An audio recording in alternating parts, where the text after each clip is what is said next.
भगवान हनुमानांना जर तुम्ही गुगल केला तर खूप सारे फोटोज वेगवेगळ्या अवतारामध्ये तुम्हाला पाहायला मिळतील. पण त्यांचं सर्वात शक्तिशाली स्वरूप तुम्हाला माहित आहे का? तर चला आज आपण ते माहीत करून घेऊयात. जेव्हा ते छोटे होते बाल हनुमान तेव्हा त्यांना त्यांच्या ताकदीचा अंदाज होता.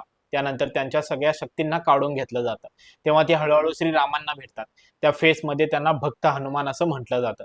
आता जेव्हा ते भक्तीमध्ये लीन होत जातात तेव्हा त्यांना पुन्हा त्यांच्या ताकदीचा अंदाज यायला चालू होतो आणि याच काळामध्ये ते डोंगर उचलतात, हवेत उडतात, म्हणून या प्रतिमेला वीर हनुमान असं म्हटलं जातं. आता जेव्हा त्यांना त्यांच्या ताकदीचा अंदाज येतो तेव्हा ते स्वतःच्या ज्ञानाला ओळखतात. तुम्ही त्यांच्या योगी स्वरूपातील प्रतिमा तर बघितलाच असाल. शास्त्र वाचत आहेत, भजन करत आहेत, यावेळी त्यांना ज्ञान हनुमान असं म्हटलं जातं.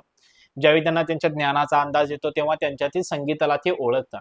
तेव्हा त्यांनी वीणा वाजवली आणि यावेळी त्या प्रतिमेला वीणा हनुमान असं म्हटलं जातं. आणि सगळ्यात महत्वाचा काळ म्हणजे रावण आणि प्रभू श्री रामचंद्र यांच्यातील युद्ध. त्यावेळी श्री हनुमान यांना त्यांच्या सगळ्या शक्तींचं पुन्हा स्मरण होतं आणि त्यावेळी ते जे काही रूप घेतात ना त्याला पंचमुखी हनुमान असं म्हटलं जातं. आणि हेच त्यांचं सगळ्यात शक्तिशाली रूप आहे. आता जी काय आपण भगवान हनुमान यांची वेगवेगळी रूपं पाहिलीत ना, ही एक सामान्य व्यक्तीला दर्शवतात. ते कसं ते पहा. एक सामान्य व्यक्ती असतो, त्याला त्याच्या शक्तींचा काही एक अंदाज नसतो. तो हळूहळू भक्ती करतो. भक्तीमध्ये लीन होता होता त्याला त्याचे गुरु भेटतात आणि गुरूंच्या मार्गदर्शनाखाली त्याच्या शरीरामध्ये असणारे जे काही 7 चक्र आहेत ना, यांना तो ऍक्टिव्हेट करून घेतो.